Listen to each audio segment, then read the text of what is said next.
Salam, perkenalkan nama saya Vince Katarina Mune dengan NIM 101211096. Tugas mata kuliah belajar dan pembelajaran. Di sini saya akan menjelaskan tentang tugas belajar behavioristik. Teori belajar behavioristik adalah teori belajar behavioristik yang merupakan salah satu aliran psikologi.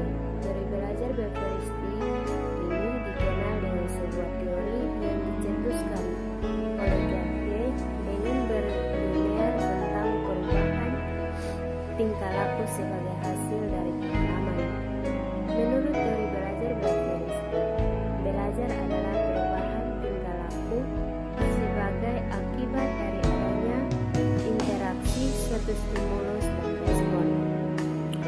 Dengan kata lain, belajar merupakan satu bentuk perubahan yang dialami siswa dalam kemampuannya untuk bertingkah laku dengan cara yang baru sebagai hasil interaksi antara stimulus dan respon.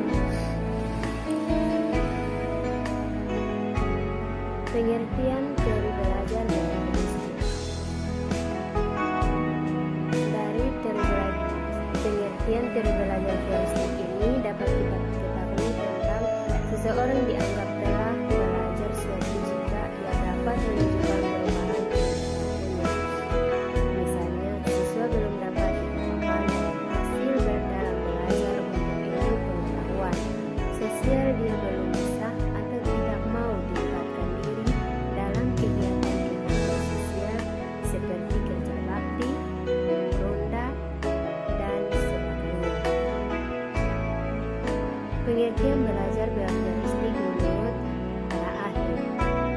Maksud ahli yang pertama dalam teori belajar behavioristik itu, yang pertama adalah teori Edward Lee Thorndike, yaitu pada tahun 1874 sampai 1949. Thorndike ini adalah seorang pendidik dan sekaligus seorang psikolog berkebangsaan Amerika, S1 dari Universitas Washington tahun 1895 dan S2 dari Harvard tahun 1896 dan meraih gelar doktor di Columbia pada tahun 1898.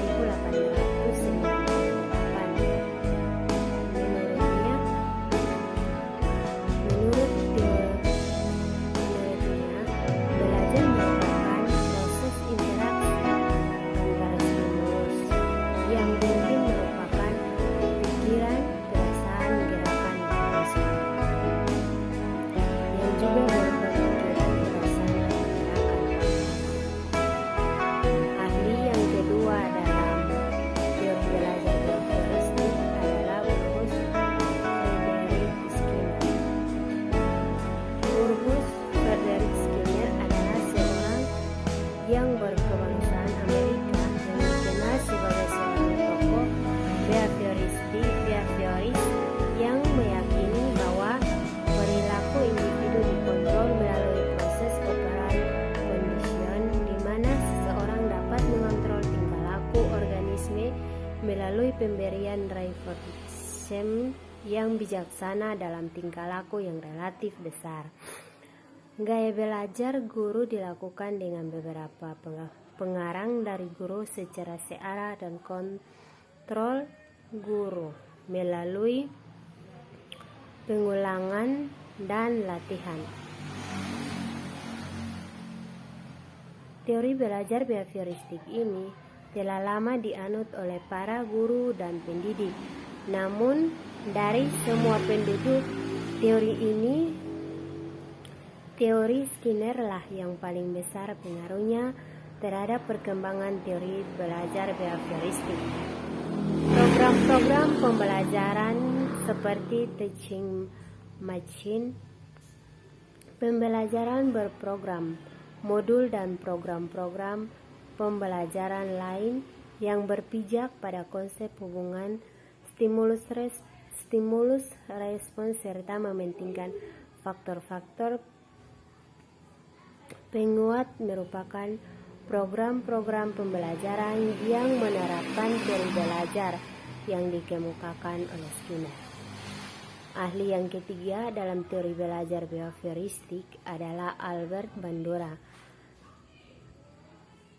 Menurut ahli dari Albert Bandura ini merupakan ahli dalam teori belajar behavioristik yang paling muda. Ia adalah seorang psikolog lulusan University of British of Columbia yang kemudian melanjutkan pendidikannya di Universitas Iowa dan Universitas Stanford, sehingga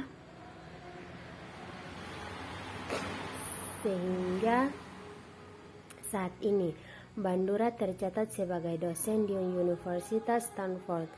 Albert Bandura cukup terkenal dalam dunia psikolog pendidikan, terutama dengan teori pembelajaran sosial, yaitu konsep dalam teori behavioristik yang menekankan komponen kognitif, pikiran, pemahaman, dan evaluasi. Teori pembelajaran sosial ini memiliki konsep utama pembelajaran dengan metode pengamatan. Menurut teori ini, perilaku individu bisa ditimbulkan karena proses modeling atau tindakan peniruan. Ahli yang keempat dari teori belajar behavioristik yaitu Robert Gardner. Robert Gardner dikenal sebagai seorang ahli psikologi pendidikan. Gardner memiliki pendapatnya sendiri mengenai istilah belajar, yaitu sebagai proses suatu organisasi atau siswa berubah perilakunya sebagai akibat dari pengalaman yang pernah dia alami. Belajar adalah proses yang memerlukan waktu untuk dapat melihat perubahannya. Gardner juga berpendapat bahwa pembelajaran adalah periode terjadinya penerimaan informasi yang kemudian diolah dan dihasilkan output dalam hasil belajar. Dari teori belajar behavioristik memiliki beberapa tahapan, yaitu pembelajaran menurut Gardner dijelaskan dalam beberapa tingkatan, yaitu yang pertama motivasi, yang kedua pemahaman, yang ketiga perolehan, yang keempat penyimpanan, yang kelima ingatan, yang keenam generalisasi, yang ketujuh perilaku, dan yang kedelapan umpan balik. Gardner juga menyatakan adanya beberapa kategori belajar, di antaranya verbal information. Informasi verbal bisa berwujud uraian kata-kata, ulasan maupun penjelasan yang bisa dikomunikasikan menggunakan bahasa baik secara lisan maupun tulisan. Intellectual skill. Kemampuan intelektual merupakan kemampuan yang dibutuhkan dalam aktivitas mental seperti berpikir, menggunakan logika, dan memecahkan masalah.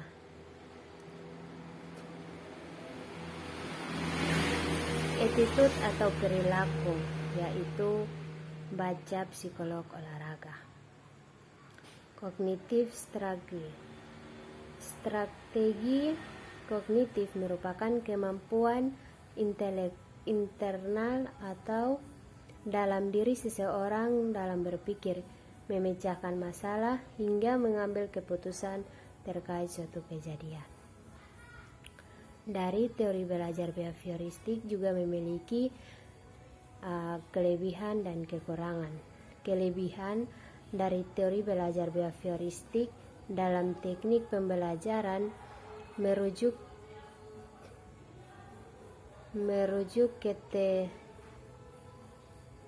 ke teori behavioristik, terdapat beberapa kelebihan Di antaranya yang pertama, membiasakan guru untuk bersikap jeli dan peka pada situasi dan kondisi belajar. Yang kedua, metode behavioristik sangat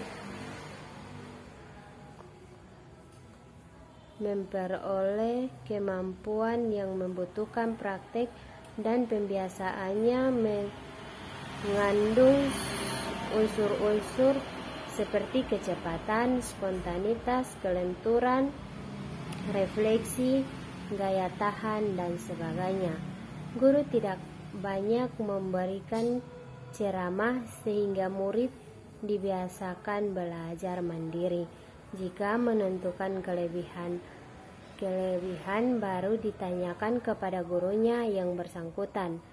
Teori ini cocok diterapkan untuk melatih anak-anak yang masih membutuhkan dominasi peran orang dewasa, suka mengulangi dan harus dibiasakan, suka meniru dan senang dengan bentuk-bentuk seperti beri permainan puji. Yang kedua, kekurangan dari teori belajar behavioristik yaitu yang pertama, memandang belajar adalah memandang sosial belakang stimulus dan respon. Yang kedua, mengabaikan pengertian belajar sebagai unsur. Yang ketiga, pokok belajar berlangsung secara teori. Selain teorinya, beberapa kekurangan perlu dicermati guru dalam menentukan teknik. Sebuah konsekuensi sebagai guru untuk menyusun bahan pelajaran dalam bentuk yang sudah siap. Tidak setiap mata pelajaran bisa menggunakan metode ini. Penerapan teori belajar behavioristik yang salah dalam suatu situasi pembelajaran juga mengakibatkan terjadinya proses pembelajaran yang sangat tidak menyenangkan bagi siswa, yaitu guru sebagai sentral, bersikap otoriter, komunikasi berlangsung satu arah. Guru juga melatih dan menentukan apa yang harus dipelajari murid juga berperan sebagai pendengar dalam proses pembelajaran dan menghafalkan apa yang didengar dan dipandang sebagai cara belajar yang efektif.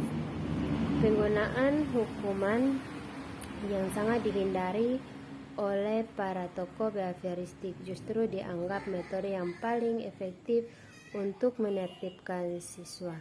Murid dipandang pasif, perlu motivasi dari luar, dan sangat diperlukan oleh penguat yang diberikan guru. Contoh dari teori belajar behavioristik yaitu contoh kasus. Contoh penerapan teori belajar behavioristik di kelas. Beberapa kegiatan di kelas yang dapat dikategorikan sebagai penerapan teori belajar behavioristik. Antara lain, guru harus menyusun materi atau bahan ajar secara lengkap, dimulai dari materi sederhana sampai komplit. Guru lebih banyak memberikan contoh berupa instruksi selama mengajar. Saat guru melihat ada kesalahan baik pada materi maupun pada siswa, maka guru akan segera diperbaiki. Guru akan memberikan banyak drilling dan latihan agar terbentuk perilaku atau pembiasaan seperti yang diinginkan. Evaluasi berdasarkan perilaku yang terlihat. Sekian dan terima kasih.